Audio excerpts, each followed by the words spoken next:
सुधांशु जी, star views के इस खास कार्यक्रम में आपका स्वागत है। बहुत धन्यवाद आपका, बहुत बहुत धन्यवाद। सुधांशु जी बीजेपी के वरिष्ठ नेता हैं, सामाजिक कार्यकर्ता हैं। आजकल तो पूरे देश में होर्डिंग्स लग रहे हैं खो-खो के, तो काफी चर्चा में है होर्डिंग आपके। तो हम आपसे जी बात कर रहे हैं सर। एक तो महाराष्ट्र का गुत्थी सुलझ गया, फडणवीस साहब को मुख्यमंत्री का निमंत्रण मिल गया, कल शपथ लेने वाले हैं। अब जी महाराष्ट्र के बाद मित्तल साहब बारी दिल्ली के है।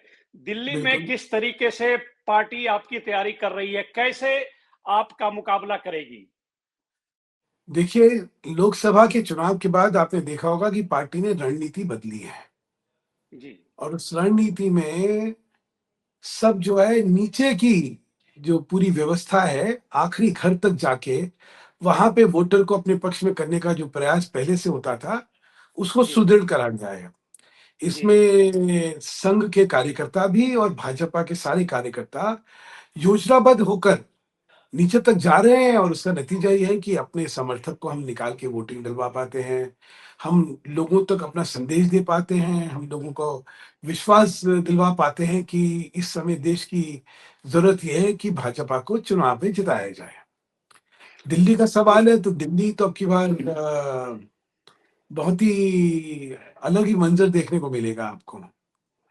मित्तल साहब, जहां अन्य राज्यों में 5-6 पॉलिटिकल पार्टीज हैं, राष्ट्रीय पार्टियां हैं, वहां दिल्ली में मौलिक रूप से सीधा संघर्ष बीजेपी और आपका है।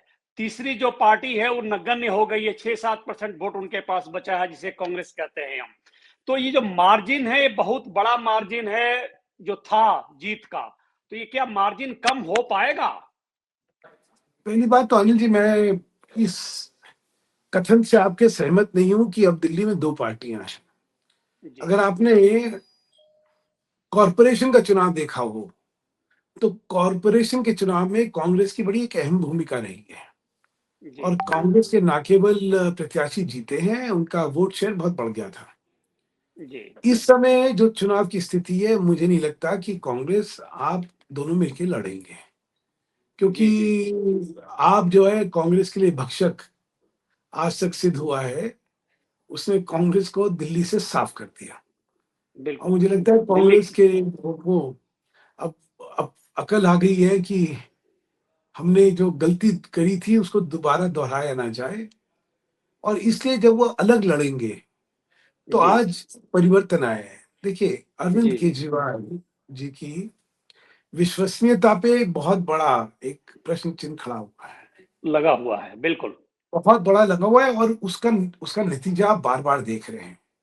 जी वो जी जेल से जब बेल हुई तो उन्होंने कहा कि मास बड़ा सत्याग्रह होगा, मास जी आंदोलन होगा, लेकिन 10 जने नहीं निकलेगा। जी जी उनके किसी भी कार्यक्रम में जनता जो है बिल्कुल निराश है उनसे और बिल्कुल ही उनके प्रति उत्साहित नहीं है और ये जी जी आज के राजनीतिक परिवेश का सत्य है।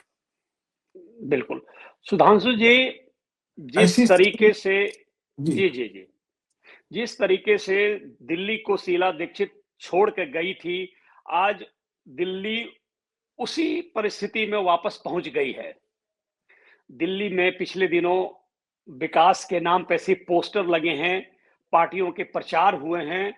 दिल्ली की जो स्थानीय सड़क है, जो बिजली के खंभे हैं, जो स्वास्थ्य सेवाएं हैं, वो सब की सब ठप पड़ी हैं। इसके बावजूद भी कि आपकी सरकार केंद्र में है और उसके बाद भी जबकि ज्यादातर शक्तियां लेफ्टिनेंट गवर्नर के पास है, उसके बाद भी दिल्ली का उत्थान नहीं हो पाया।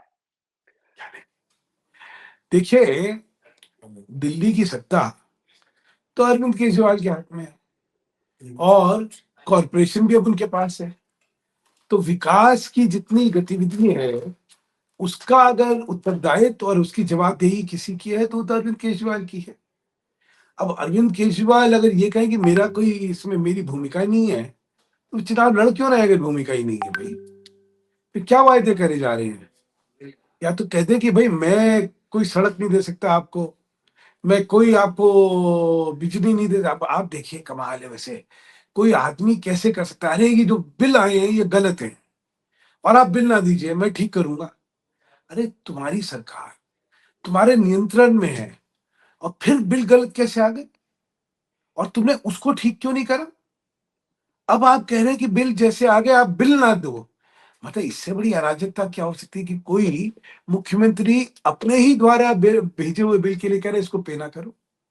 भाई पहले उन अफसरों की तुमने क्लास क्यों नहीं ली कि जिन्होंने ये बिल भेजे हैं, अगर तुम कहते हो कि गलत है तो उनसे पूछे गलत कैसे बिल तुमने भेज दिए। ये बड़ा अजीब एक लफाजी का एक माहौल बना रखा है, और सुधांशु ऐसे जी, ऐसे हमारा बेहतर। प्रश्न आपसे है कि ये अराजकता आप महसूस कर रहे हैं, जनता भी महसूस कर रही है। इसके बावजूद कि केंद्र में आपकी सरकार है, इसके बावजूद कि नियंत्रण लेफ्टिनेंट गवर्नर के पास है, तो चेक्स एंड बैलेंस क्यों नहीं हो पा रहा है? नियंत्रण नहीं है एलजी के पास। एक होता है एडमिनिस्ट्रेटिव अथॉरिटी, एक होता है सुपरवाइजरी अथॉरिटी।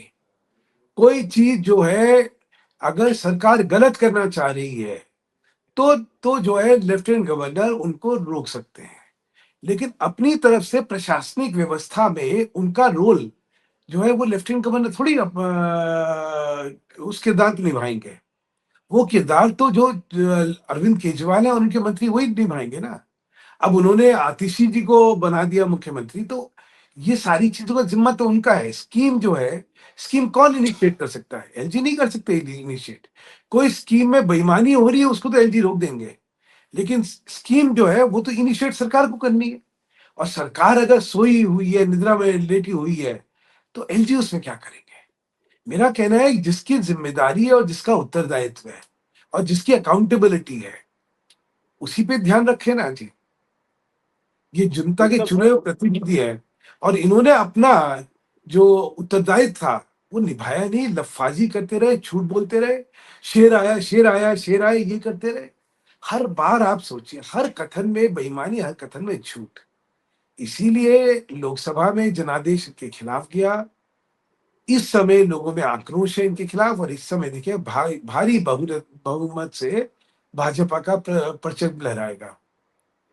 सुधांशु जी, आप देश विदेश में भी घूमते रहते हैं, क्या दिल्ली से बदतर किसी राज्य की राजधानी है दुनिया में? आप यूरोप में चले जाइए, अमेरिका चले जाइए, किसी के स्टेट कैपिटल में जाइए, तो हर कैपिटल इससे खूबसूरत और बेहतर मिलेगा। लेकिन इतने सालों से हमारी सरकार काम कर रही है, दिल्ली के हृदय पे यमुना नदी है जो बिल्कुल नाले में तब्दील हो गई है। लेकिन इसके बावजूद भी दोनों पार्टियां, केंद्र सरकार भी और राज्य सरकार भी, अपनी अपनी जिम्मेवारी से पल्ला झाड़ रही हैं, यमुना सड़ रही है। देखिए अनिल जी, इसमें केंद्र सरकार को दोषारोपण देना ये तो सही नहीं। दिल्ली में यमुना की सफाई के एसटीपी प्लांट्स वगैरह किसने लगाए हैं? किसके नियंत्रण में है? पानी पानी के व्यवस्था पे किसका प्रशासनिक अधिकार है? और आप जानते हैं आज क्या स्थिति है वहां पे एसटीपीआई की? एसटीपीआई जी जी। 30% एसटीपीआई कैपेसिटी पे चल रहा है। उसके लिए और केंद्र बिल्कुल, सरकार क्या जिम्मेदारी रखेगी? मेरे घर के बगल में ही लगा हुआ है। मैं जी इसीलिए कह जी रहा हूँ आपसे ज्यादा देखिए आपकी जी। विद्वत्ता, आपका ज्ञान और आपका अनुभव, मुझे नहीं लगता कि हिंदुस्तान की राजनीति में बहुत ऐसे पत्रकार होंगे जिन्होंने सारा देखा है। इसलिए आप इन सब चीजों से भली भांति परिचित हैं। सत्यता यह है कि प्रशासनिक अधिकार उनका, और उन्होंने निकम्मेपने में कुछ करा ही नहीं। सिर्फ झूठ बोलते रहे, लफाजी करते रहे, दोषारोपण करते रहे, लेकिन अपना उत्तरदायित्व था वो निभाया नहीं। क्या क्या जस्टिफिकेशन हो सकती है कि पीने के लिए पानी नहीं और 30% पे जो है एसटीपीआई काम कर रहा है? यमुना को साफ करने के लिए अफ्लुएंट, सुप्रीम कोर्ट ने क्या डांट लगाई? उसने कहा कि आपका जो अफ्लुएंट जा रहा है यमुना में उससे ये सारा हो रहा है, तुमने अभी तक इसको ट्रीट एब्सोल्युटली क्यों नहीं किया है? नहीं किया अब गया। ये कौन ट्रीट करेगा? ये केंद्र सरकार ट्रीट करेगी या राज्य सरकार ट्रीट करेगी? आपको तो पता ही है ना कि बिजली भी इन्हीं के पास है, पानी भी इन्हीं के पास है। कौन करेगा ये? हेल्थ हेल्थ प्रदूषण, एजुकेशन, हेल्थ इनके इस पास है। एजुकेशन। अब सवाल मित्तल साहब ये उठ रहा है कि चुनाव बहुत ही नजदीक है, मोस्ट लाइकली फरवरी के एंड में होंगे चुनाव। तो क्या आपकी पार्टी यमुना पे कोई विशेष पैकेज लेके आ रही है? क्योंकि यमुना एक सबसे बड़ी समस्या एनसीआर की है। अगर यमुना का ब्यूटिफिकेशन हो जाता है तो लंदन और दिल्ली को इक्वेट आप कर सकते हैं, जैसे टेम्स नदी को करके सुंदर किया देखिए गया। देखिए, इसके लिए केंद्र सरकार की तरफ से एक इनिशिएटिव लिया गया था कि वाटर फ्रंट बनाया जाए। जी देखिए, हर जगह जो होता है, जहाँ पे अब अहमदाबाद में हुआ ना, जी जी, अहमदाबाद में साबरमती का पूरा जो है वाटर फ्रंट बना, बिल्कुल रिवर फ्रंट बना, है ना। अब लेकिन ये सरकार काम में थोड़ी विश्वास रखती है, ये हर चीज में अड़ंगा लगाने में विश्वास रखती है। तो इन्होंने तो मना कर दिया कि नहीं साहब, ये तो हम नहीं होने देंगे। तो प्रश्न ये है अनिल जी कि जहां पे नकारात्मक सोच हो, मक्कारी हो, और सिर्फ ये हो कि किसी तरह से जनता को हुडविंक करके उनको गुमराह कर लिया जाए, करो कुछ नहीं, बड़ी बड़ी बातें करते रहो और भ्रष्टाचार करो। सबसे दुख की बात यह है कि देखिए, जो नई व्यवस्था राजनीति में लाने वाले थे, आज वो पुरानी व्यवस्था के ही सबसे बैड एग्जाम्पल बन गए हैं। संयोजक बन गए हैं। अब संयोजक क्या मतलब, अब आप सोचिए, जो जो शीला दीक्षित पे इल्जाम थे, उसके ये उससे तो कई कदम आगे बढ़ गए हैं। बढ़ गए हैं बिल्कुल, और शीला दीक्षित पे कुछ साबित भी नहीं कर पाए। मित्तल साहब, आप इस कार्यक्रम में आए, दिल्ली का चुनाव आने वाला है, हम आपसे आगे भी बात करते रहेंगे। आपका हार्दिक धन्यवाद। Thank you so much. बहुत स्टार व्यूज धन्यवाद। की तरफ से और स्टार व्यूज के दर्शकों की तरफ से आपका हार्दिक बहुत धन्यवाद। अभिनंदन।